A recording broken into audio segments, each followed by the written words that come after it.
Muy buenas tardes. En nombre del Museo de la Mujer y de su fundadora y directora, la doctora Patricia Galeana, les damos la más cordial bienvenida a este centro de difusión de una nueva cultura de igualdad sustantiva entre todas las personas, independientemente de su sexo o cualquier otra condición. El Museo de la Mujer se encuentra temporalmente cerrado por remodelación hasta nuevo aviso. Cuando las condiciones lo permitan, les invitamos a visitarnos de martes a domingo en un horario de 10 a 14 horas en República de Bolivia número 17 en la Colonia Centro. En tanto, pueden contactarnos a través de nuestras redes sociales en Facebook, Museo de la Mujer, en Twitter, @Museo de la Mujer, en Instagram, @Museo de la Mujer CDMX, y en nuestra página www.museodelamujer.org.mx. El día de hoy hablaremos sobre el sufragio femenino y para ello nos está acompañando la doctora María Taide Garza Guerra. La doctora María Taide Garza Guerra es doctora en Derecho por la Universidad Autónoma de Tamaulipas, profesora de tiempo completo, integrante del Sistema Nacional de Investigadores Nivel 1 con perfil PROMET. Se ha desempeñado como coordinadora de la licenciatura en Derecho y también se ha desempeñado como secretaria académica de la Unidad Académica de Derecho y Ciencias Sociales de la Universidad Autónoma de Tamaulipas, directora de menores de la Unidad Académica de Derecho y Ciencias Sociales de la Universidad Autónoma de Tamaulipas, directora de menores del Centro de Menores Infractores en el Estado de Tamaulipas, directora del Centro de Actualización Judicial de la Supremo Tribunal de Justicia del Estado de Tamaulipas, directora de Atención a los Derechos Humanos de los Grupos Vulnerables de la Comisión de Derechos Humanos del Estado de Tamaulipas, enlace institucional y coordinadora de la Maestría y Doctorado Interinstitucional en Derechos Humanos de la Universidad Autónoma de Tamaulipas, en el SENADE de la Comisión Nacional de Derechos Humanos. Es catedrática de la licenciatura en Derecho de las materias Teoría General del Estado, Derecho Constitucional, Metodología de la Investigación Jurídica, Seminario de Investigación, Victimología, Criminología, Sistema Nacional e Internacional de Derechos Humanos, los derechos humanos y sus garantías, entre otras. Catedrática también de la Maestría en Derechos de las materias de investigación en derechos humanos, derecho familiar y metodología. Es catedrática del posgrado interinstitucional en derechos humanos, impartiendo las materias Seminario de Investigación y Seminario de Análisis de Problemas Regionales de Derechos Humanos, Línea de Generación y Aplicación del Conocimiento, Derechos Humanos, Grupos Vulnerables e Implementación y Efectividad de los Derechos Humanos y Universitarios. Ha sido titular de la Defensoría de los Derechos de los Universitarios de la Universidad Autónoma de Tamaulipas hasta el 7 de enero de este año. Es presidenta de la Delegación de Tamaulipas del Capítulo México del Instituto Latinoamericano del Ombudsman, Defensorías del Pueblo, ILO. Socia activa del Instituto Latinoamericano del Ombudsman, ILO, y socia regular de la Red de Organismos Defensores de los Derechos Universitarios, REDU, miembro de la Red Europea de Defensores del Pueblo en la Educación Superior, en la ENOE. Ha publicado las obras Consideraciones en materia de justicia penal juvenil, derechos de la mujer en los ámbitos de los derechos humanos, social, civil y penal, y así como otros materiales, entre ellos los artículos Educación y Género, el derecho a una vida digna, situaciones de vulnerabilidad en las instituciones de educación superior, entre otras. Doctora Garza Guerra, es para nosotros un gusto y un honor que nos acompañe en el Museo de la Mujer y le cedo la palabra para que nos hable sobre el sufragio femenino. Muchas gracias por estar con nosotros. Muchas gracias, doctora Gloria Luz Alejandre, por ser la moderadora en este evento que considero muy importante, muy trascendente para la mujer. Y también agradecer al Museo de Historia que me hayan considerado para participar esta tarde, sábado 12 de febrero, con este tema, sufragio femenino. Bien, muchas gracias a todas y a todos por estar presentes. En cuanto a los antecedentes del sufragio de las mujeres, comento que fue un 17 de octubre de 1953 que el Diario Oficial de la Federación publicó el decreto en el que anunció que las mujeres tendrían derecho a votar y ser votadas para puestos de elección popular, resultado de una larga causa que se convirtió en lucha constante hasta lograr el objetivo de la misma. Estos antecedentes en el periodo revolucionario, la mujer se destacó por su valiosa participación en actividades militares, no solo como acompañante de los insurgentes, sino también dedicándose a difundir las ideas revolucionarias. Colaboraron como espías, correos, como enfermeras, consiguieron ayuda para la población civil e intervinieron en la redacción de proyectos y planes importantes. El 17 de febrero de 1947 se publicó en el Diario Oficial de la Federación la reforma al artículo 115 de la Carta Magna. De esta manera, el licenciado Miguel Alemán, titular del Ejecutivo Federal, se presentó con una imagen de modernidad democrática, la cual fortalecía el sistema federal y además le daba un lugar preponderante a la mujer en la vida política del país. Por otro lado, México entraba al grupo de las naciones avanzadas y democráticas en donde las mujeres ya eran ciudadanas.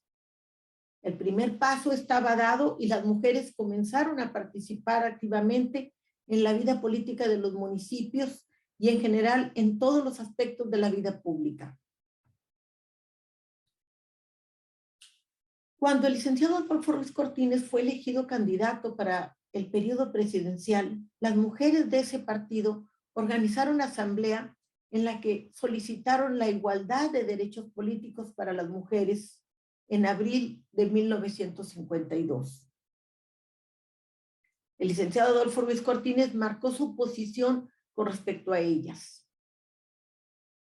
Consideró que debían participar en la vida política no por un sentido de justicia, sino porque desde su hogar ayudarían a los hombres a resolver con abnegación, trabajo, fuerza de espíritu y alta moral problemas como la educación de los hijos, aspectos familiares y de asistencia social, entre otros.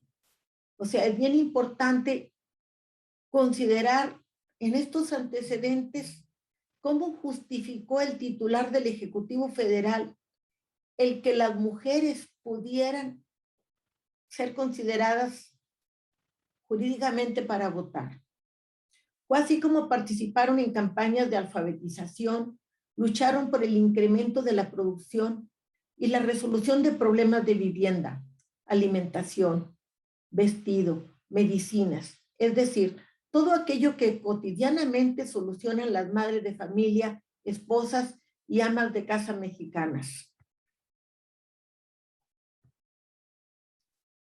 El candidato a la presidencia de la República estaba dispuesto a otorgarles el voto, reforzando los valores más tradicionales respecto a ellas, porque se trataba de que las mujeres participaran en la vida nacional mediante una política femenil encauzada por ese partido oficial.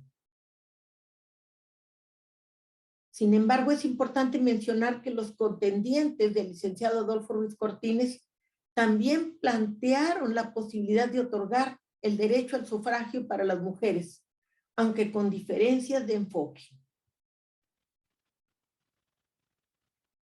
Todos estos tiempos fueron épocas en que las mujeres luchaban arduamente por lograr el ser consideradas legalmente para poder llegar a emitir su voto. El 1 de diciembre de 1952, al tomar posesión de la presidencia, el licenciado Adolfo Ruiz Cortines declaró: ya promuevo ante vuestra soberanía las reformas legales pertinentes para que las mujeres disfruten de los mismos derechos políticos que el hombre. Con la concesión del derecho al voto, daba respuesta de alguna manera a la inconformidad de las mujeres y al mismo tiempo no afectaba al sistema, pues ellas seguirían bajo el control político e ideológico de aquel partido oficial. Además, las dejaría circunscritas a actividades pertenecientes al ámbito familiar.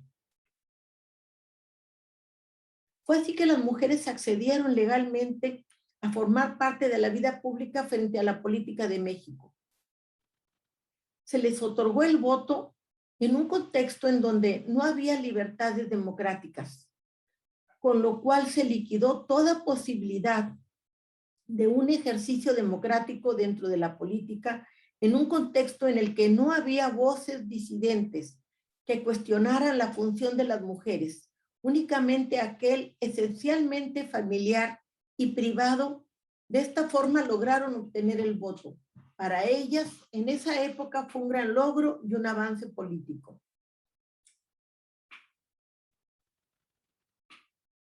En 1953 se reconoce el derecho al sufragio femenino gracias a la organización y participación de las mujeres en los foros públicos demandando derechos ciudadanos. Solo que ese avance no se materializó sino hasta por lo menos 2 décadas después, debido a que en la mayoría de los casos seguían siendo los hombres quienes decidían lo que sus esposas, hijas o hermanas debían de hacer. El 17 de octubre de 1953 se publicó en el Diario Oficial el nuevo texto del artículo 34 constitucional. Son ciudadanos de la República los varones y las mujeres que, teniendo la calidad de mexicanos, reúnan además los siguientes requisitos: haber cumplido 18 años, siendo casados, o 21 si no lo son, y tener un modo honesto de vivir. En las elecciones del 3 de julio de 1955, las mujeres acuden por primera vez a las urnas a emitir su voto. En esa ocasión, se elegía a diputados federales para la 43ª legislatura. Pese a la importancia que tenía ese primer ejercicio democrático de libertad de decisión, la verdadera democratización de la ciudadanía tardó mucho más en generarse, sobre todo porque la tradición imperaba sobre la razón.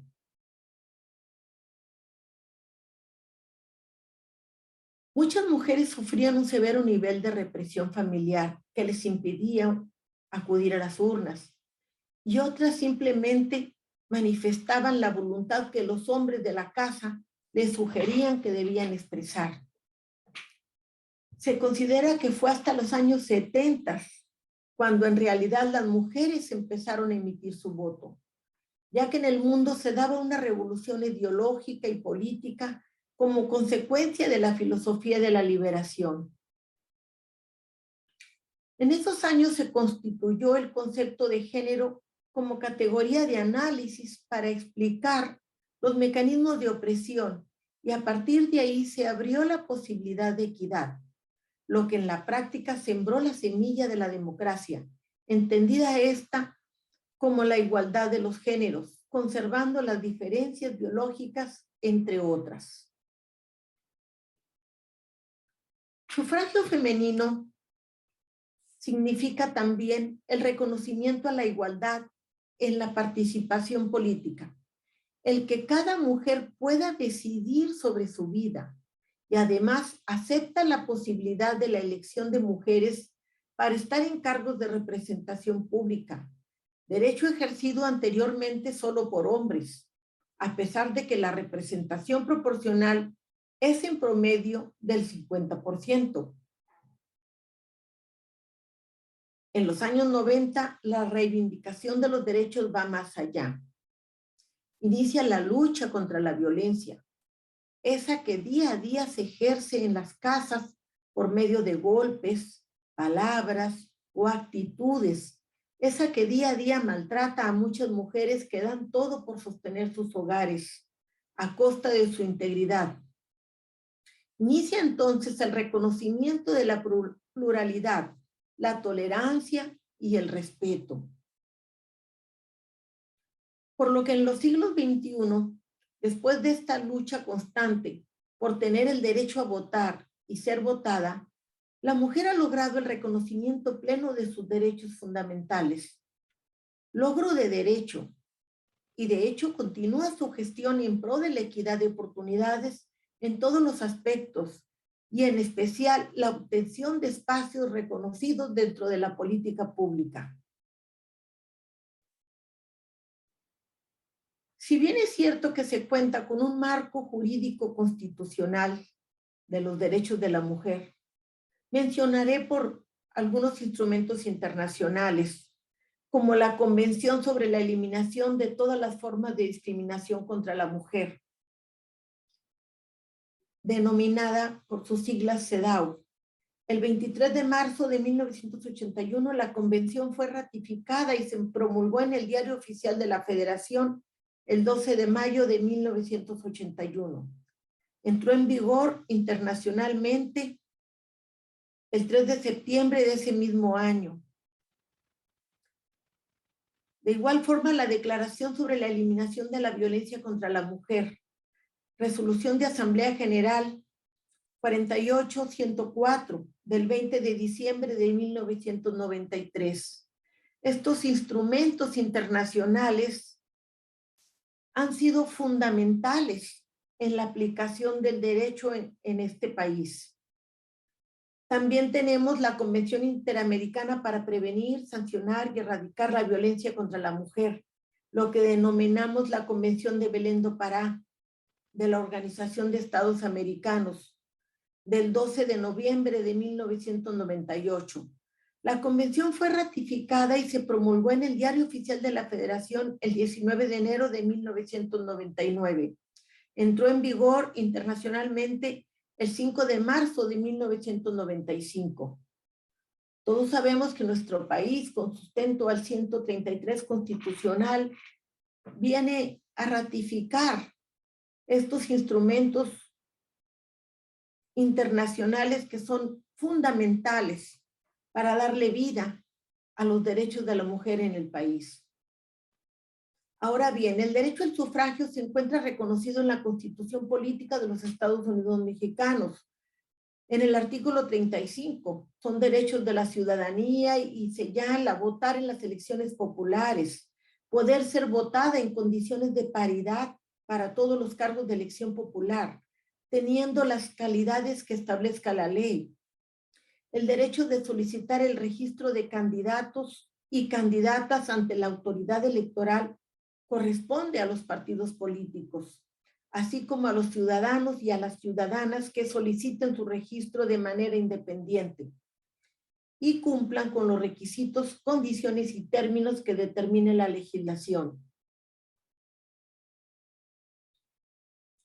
De igual forma, en la fracción tercera de este artículo 35, es asociarse individual y libremente para tomar parte en forma pacífica en los asuntos políticos del país. El artículo 36 señala sobre las obligaciones del ciudadano de la República. Fracción tercera, votar en las elecciones, las consultas populares y los procesos de revocación de mandato en los términos que señala la ley. Desempeñar los cargos de elección popular de la federación o de las entidades federativas que en ningún caso serán gratuitos. En nuestro país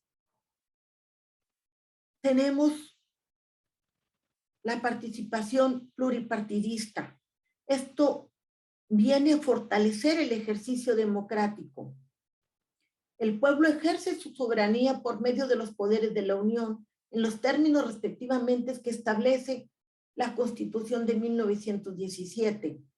Y aquí tenemos los partidos que se encuentran hoy en día registrados en el Instituto Nacional Electoral. El artículo 41 menciona sobre la paridad de género. El pueblo ejerce su soberanía por medio de los poderes de la Unión. En los casos de la competencia de estos y por lo de los estados y la Ciudad de México en lo que toca a sus regímenes interiores.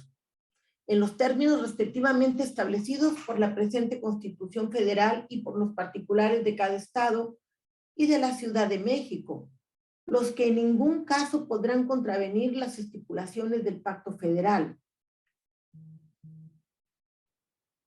El artículo 41 también señala que la ley determinará las formas y modalidades que correspondan para observar el principio de paridad de género en los nombramientos de las personas titulares de las secretarías de despacho del Poder Ejecutivo Federal y sus equivalentes en las entidades federativas. En la integración de los organismos autónomos se observará el mismo principio. Los partidos políticos son entidades de interés público. La ley determinará las normas y requisitos para su registro legal, las formas específicas de su intervención en el proceso electoral y los derechos, obligaciones y prerrogativas que le corresponden. En la postulación de sus candidaturas se observará el principio de paridad de género en todo momento.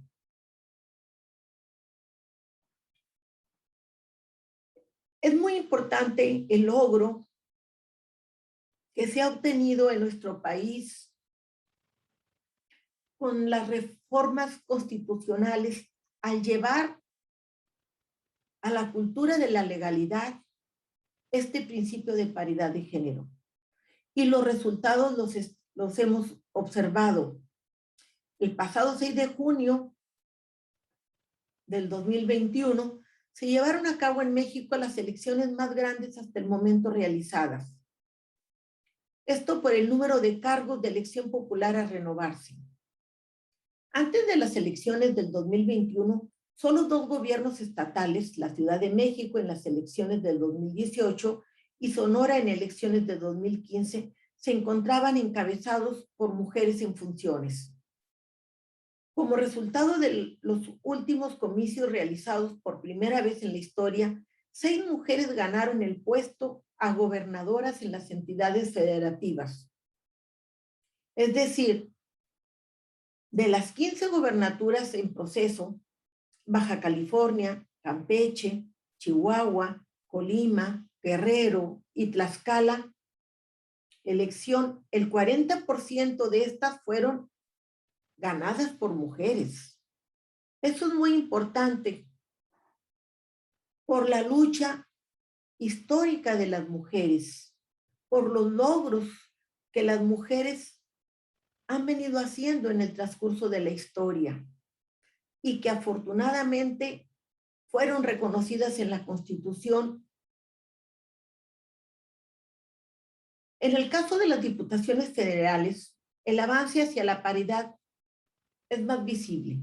En las elecciones del año 2000, la brecha de género en la ocupación de curules fue de 66.4 puntos porcentuales. Para el 2015, esta brecha se redujo a un 9.2, ya que fue la primera vez que se aplicó el principio de paridad en el proceso electoral de 2015. Para el 2021, la brecha, según los resultados preliminares, podría ser menor a 1 punto porcentual. 248 mujeres, que viene a equivaler a un 49.6%, y 252 hombres, que es un 50.4%. O sea, afortunadamente aquí vemos ya más visible o que se ha visibilizado el principio de la paridad de género. Las mujeres, pudiéramos mencionar muchas mujeres destacadas en la historia de México. Vamos a citar algunas y pido disculpas de antemano por aquellas que no se están mencionando.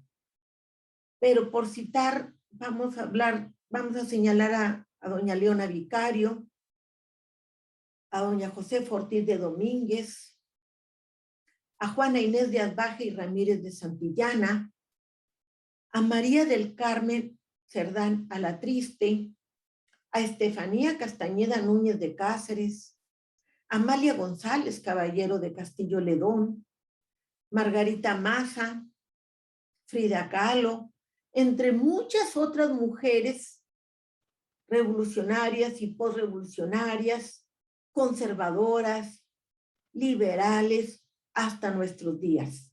O sea, la lucha de las mujeres ha sido constante y continúa por tener lugares con el principio de esta paridad, que yo en algunas ocasiones he mencionado que esta paridad la debemos llevar al Poder Ejecutivo y al Poder Judicial. Sabemos que tanto el Poder Ejecutivo como el Poder Judicial están haciendo lo propio, lo hemos observado en convocatorias, en invitándolas a participar en diferentes puestos públicos, en las administraciones centrales del Poder Ejecutivo, ya sea federal o de los estados. Pero, insisto, la mujer no puede dejar de luchar. La mujer, bajo este principio de paridad, tiene que seguir emitiendo un voto, participar en las convocatorias públicas e insistir en la paridad de género. Pues esto es la participación por las que estoy con ustedes esta tarde. Gracias por escucharme y pues quedo atenta a si hay alguna pregunta o algún comentario y quedo aquí a la orden de la doctora Gloria Luz Alejandre para acompañarla en esta sesión que ella está moderando. Muchas gracias. Muchas gracias, doctora María Taide Garza Guerra. Sí nos gustaría ver si hay algún parte del público que nos está acompañando. El tema del sufragio también se liga y se relaciona con las luchas del feminismo, ¿no? A lo largo de la historia, como un proceso político también de construcción de los derechos de las mujeres. Entonces, el sufragio se vuelve uno de los aspectos, digamos, más importantes y más representativos de ese proceso político tan necesario para que las mujeres puedan ir abriendo otros espacios de toma de decisiones y de toma de participación política en los ámbitos públicos. ¿Qué sugiere? Le preguntan a la doctora, ¿qué sugiere para que hagamos y logremos avances en los partidos políticos, en la participación de espacios dentro de los partidos políticos para las mujeres? Pues creo que acercarnos. Es importante acercarnos a los diferentes partidos y participar. Creo que las candidatas y los candidatos que están al frente de los diferentes partidos políticos deben de considerar la preparación de la mujer. Es muy importante que a la mujer se le dé la oportunidad por su preparación, considerar los perfiles, considerar la integridad, sus principios y sus valores y su compromiso institucional. Entonces, como yo señalaba al final de la participación, debemos de llevar a una reforma a que este principio de paridad de género se encuentre en los tres poderes, en la estructura, en los tres poderes. Si bien es cierto, sé que el Poder Judicial ya lanzó convocatorias para que haya más paridad, pero también el Ejecutivo debe de hacer lo propio en sus administraciones. También las universidades deben de considerar a las mujeres y en cuanto a los partidos políticos, la participación de la mujer. Eso es importante y que las candidatas y los candidatos consideren, les den un voto de confianza, porque las mujeres sabemos ser empoderadas y por lo tanto también queremos que se nos brinde la oportunidad. Y yo invito a las mujeres a que cuando haya convocatorias, se registren en las convocatorias del Poder Legislativo para diferentes puestos, porque eso es lo que va, de alguna forma, a ser considerada para tomarnos en cuenta. Gracias, doctora. Hay otra pregunta de Verónica Solís. Le pregunta, ¿nos podría mencionar mujeres destacadas de su estado? Y cómo no, en la lista que mencioné al final, pues estaba Amalia Castillo Ledón, que es de Tamaulipas, que tuvo una gran trayectoria, no solo nacional, sino también internacional. Tuvo Estefanía Castañeda, aquí el teatro de la ciudad se llama Amalia Castillo, y uno de los principales jardines de niños es Estefanía Castañeda, por estas mujeres luchadoras. Pero ha habido muchas otras mujeres líderes, ha habido magistradas del fuero común, empoderadas, muy trabajadoras, muy destacadas. La licenciada Laura Luna fue una magistrada muy en materia civil, materia familiar. La magistrada García Barrientos, Elba García Barrientos, también es una mujer con mucho conocimiento, con mucha capacidad. Mujeres como diputadas o en los municipios, pues en Reynosa acabamos de tener en el municipio de Reynosa una mujer en la presidencia municipal, y en algunos otros municipios también tenemos mujeres que han participado en la vida política de la entidad. Se han destacado con buen trabajo hacia la comunidad, hacia la ciudadanía, y han dejado una buena imagen de trabajo. También, como les comento, hay diputadas hoy en día que están en funciones en el Poder Legislativo. Hay mujeres académicas, también muy investigadoras destacadas aquí en la Universidad Autónoma de Tamaulipas, que no las quiero mencionar porque pues son varias y no quiero hacer menos a nadie, pero hay mujeres investigadoras, SNI 1, SNI 2 y SNI 3, que pertenecen al Sistema Nacional de Investigadores. Entonces, sí hay muchas mujeres que pudieran participar en la política del Estado o en la política nacional. Muchas gracias, doctora. Otra pregunta de Karina Arguilés. Sobre la autonomía política de las mujeres, ha sido un proceso difícil para las mismas, para las mujeres. ¿Cuál será el camino a seguir para que esto sea efectivo y las mujeres puedan incidir sin tener obstáculos o discriminación por parte de los hombres? La tarea nunca ha sido fácil. Si para nosotros, siglo XXI, año 2021, año 2022, es difícil, tendríamos que remontarnos a las mujeres que internacionalmente iniciaron esta lucha. Sabemos que los problemas van a continuar, esos no van a desaparecer. Yo no quiero desanimar a nadie, pero lamentablemente sí hay discriminación, y lamentablemente no siempre son consideradas las mujeres como uno quisiera.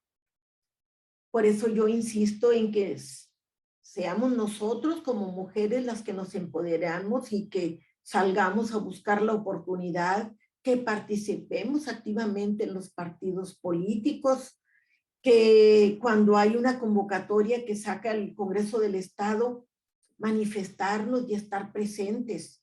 O sea, existe la independencia política, nos fortalece una reforma jurídica, nos fortalece el principio de paridad, pero aún así nosotros como mujeres no podemos quedarnos al margen, ni cruzada de brazos, ni esperando que nos llegue la invitación a la puerta de nuestra casa. Nosotros también tenemos que aportar y acercarnos a las instituciones y pedir una oportunidad en base a qué, en base a nuestra trayectoria, en base a una imagen de trabajo que sea aprobada, de honradez, de integridad, de dignidad. Eso es lo que va a hacer fuerte a la mujer, ¿no? Y eso es lo que nos va a dar esta independencia política. Gracias, doctora. Dentro de la misma pregunta, pues sería extensiva también para los partidos políticos, nos refieren. Le preguntan, doctora, ¿por qué considera que el voto de las mujeres a nivel municipal, pasivo y activo, vino a reforzar el federalismo en nuestro país? A raíz de la reforma del 115 constitucional, donde le dieron la independencia al municipio libre, eso significó un empoderamiento también para los municipios. Y al empoderarse los municipios, hay una apertura, una confianza, una solidez ante la entidad estatal. Y esto viene a fortalecer el federalismo. O sea, de alguna forma, la independencia del municipio, lo que el empoderamiento al municipio libre se lo dio la Constitución, se lo da nuestra ley primaria fundamental. Y el trabajo que realiza el municipio viene a fortalecer al Estado y fortalece el federalismo. Sí, doctor, muchas gracias. Hay otras preguntas desde Facebook también, de Carmen Robles Gil. Buenas tardes, le envío saludos. Elizabeth Rosales García, buenas tardes, saludos desde Apaseo El Grande en Guanajuato. Verónica Solís le pregunta, doctora, ¿nos podría, ya nos contestó esta pregunta, es sobre las mujeres destacadas de su estado, un comentario, Mexlixin Maxal Olin, en aspectos del trabajo, las mujeres, ¿en qué momento obtiene el derecho a ganar su propio sueldo? ¿Y qué discurso utiliza el Estado?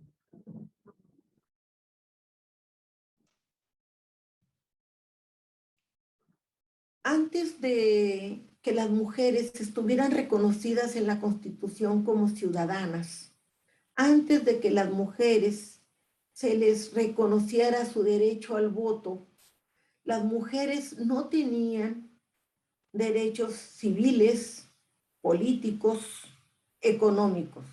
Si bien es cierto, surgen posteriormente los pactos de derechos humanos, los pactos económicos, políticos y sociales. Aún así, la mujer no tenía derechos de ningunos, ni políticos, pero tampoco el derecho civil lo tenía en el momento que se casaba. Pero al casarse, el que decidía por la mujer era el esposo. La mujer no contaba con derechos. Vino a ser hasta que es considerada ciudadana en la Constitución y que posteriormente también se le da su derecho al sufragio en el 53 y que bien señala que viene a ser 2 décadas de estar las mujeres en busca de sus derechos laborales, civiles, mercantiles, todos los derechos que conocemos que hoy en día la mujer tiene. Se fueron adquiriendo poco a poco. Hoy en día sí, la mujer tiene plenitud en derechos laborales. Y afortunadamente los derechos son progresivos y se van actualizando conforme las demandas sociales. Entonces podemos considerar que hoy en día la mujer tiene el derecho de exigir el mismo salario que gana un hombre en igualdad de condiciones. Desafortunadamente, no quiero decir que en la práctica se lleve a cabo. La mujer tiene que estar muy atenta a ese tipo de situaciones. A veces no quiere exigirlos por no perder lo poco que ha ganado o lo mucho que ha ganado. Si bien es cierto, la mujer ha escalado a muy buenos niveles en secretarías, presidencias municipales, diputaciones, gobernaturas, entre otras. Pero aún así, si hablamos de otros puestos a diferente nivel en las administraciones, ya sea del poder público o en las universidades o en el sector educativo, en otros, no siempre percibe salario igual por trabajo igual conforme al hombre. Se sigue sufriendo discriminación en ese sentido. Sí, así es, doctora. Le envían felicitaciones, Carmen Robles Gil. Gracias, doctora María Taide, muy completa la información. Sobre este tema, han tenido que pasar muchos años para tener un lugar y tener más derechos, y seguimos en la lucha, menciona. Otra participante, Rocío Medrano, le envía felicitaciones. Y le pregunta, doctora, ¿por qué considera que el avance ha sido tan lento? ¿Por falta de educación? ¿Son factores religiosos? ¿Qué tipo de factores son los que han influido en este avance lento para lograr los derechos de las mujeres? Pues a mí me van a disculpar, pero considero que ha faltado voluntad política con quien toman las decisiones en el poder público. Eso es lo que ha faltado para que haya más paridad de género. O sea, lo estamos viendo ahorita. ¿Quiénes decidieron darle el carácter de ciudadana a la mujer?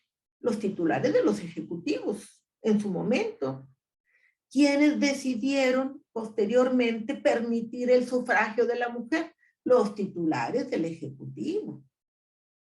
Hoy en día tenemos que seguir trabajando en este sentido, con el poder legislativo y con el poder ejecutivo, para que la mujer se consolide y tenga espacios públicos.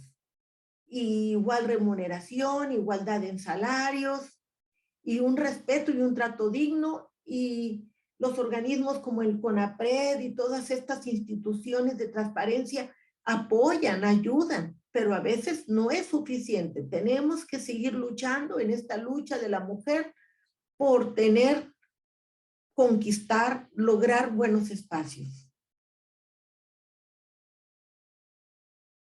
De acuerdo. También le envía felicitaciones Ivonne Sánchez Barea.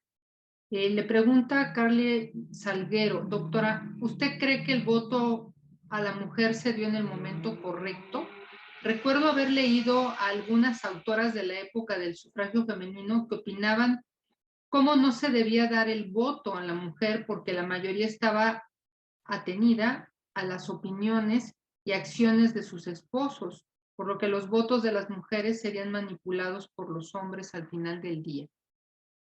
Ese es el comentario y la pregunta, doctora. Sí, la verdad es que hubiera sido genial tener el derecho al voto y ser ciudadanas al mismo tiempo que el hombre, ¿no? Desde que salió la Constitución y que mencionó quiénes eran los ciudadanos mexicanos, cuando el constituyente de Querétaro sacó la Constitución el 5 de febrero del 17, ya tener el voto desde ese momento las mujeres. O sea, que se nos hubiera dado el lugar y la oportunidad en ese momento, igual.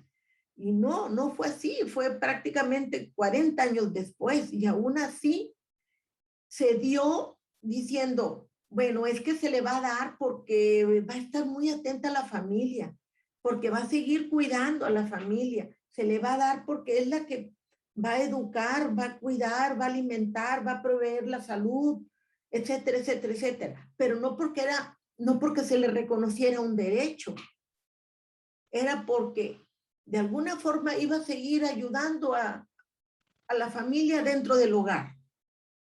Y de alguna forma el hombre sometía a la mujer y la condicionaba. Bueno, te voy a llevar a votar, pero vas a votar por la persona que yo te indique. Y entonces ya no era un voto en el hogar, eran 2 o 3 votos, todo dependiendo de las mujeres que hubiera en la familia, ¿no? para un partido determinado. Entonces eso fue muy triste, muy lamentable. Afortunadamente la conquista pues ha ido transcurriendo y como mencionábamos, los documentos, los instrumentos internacionales, las declaraciones internacionales han fortalecido este apoyo jurídico a la mujer.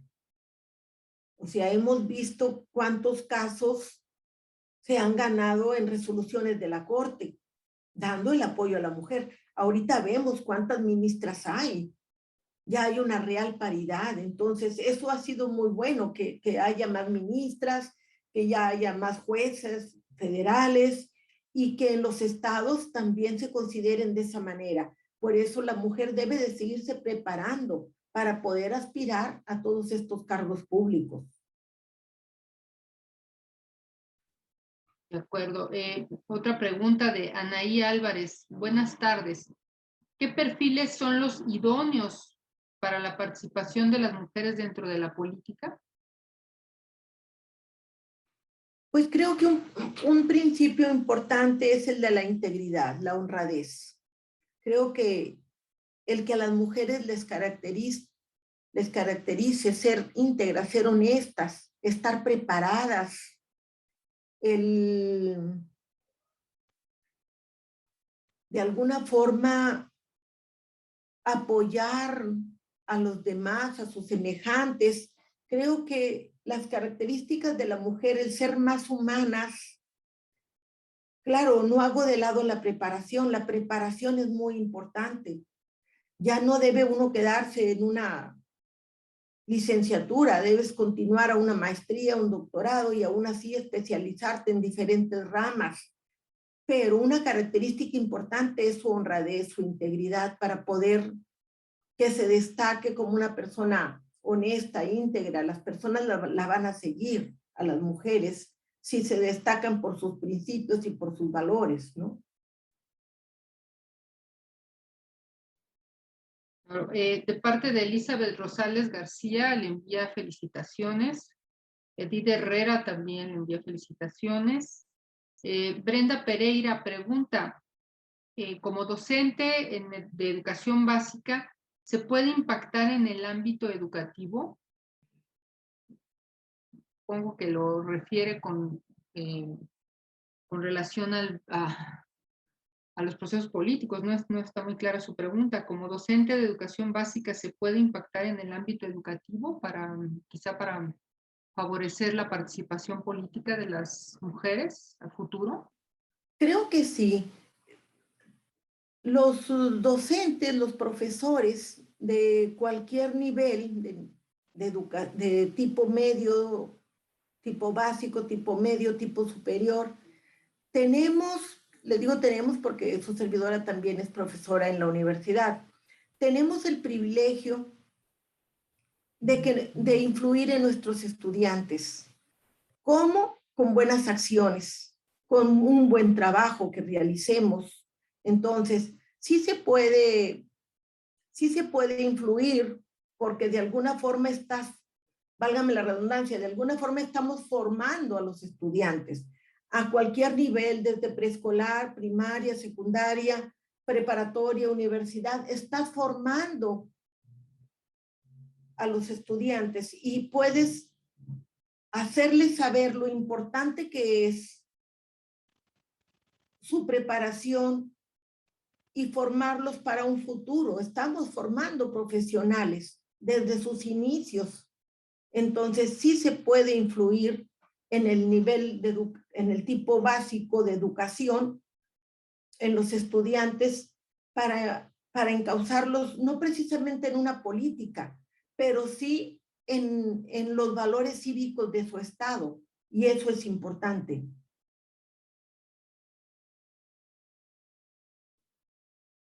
De acuerdo, doctora.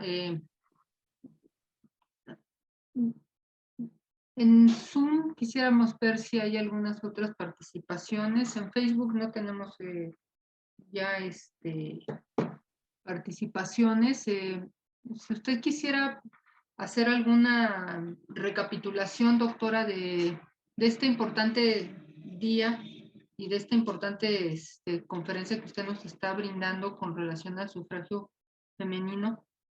¿Cómo lo podríamos ir redondeando, doctora?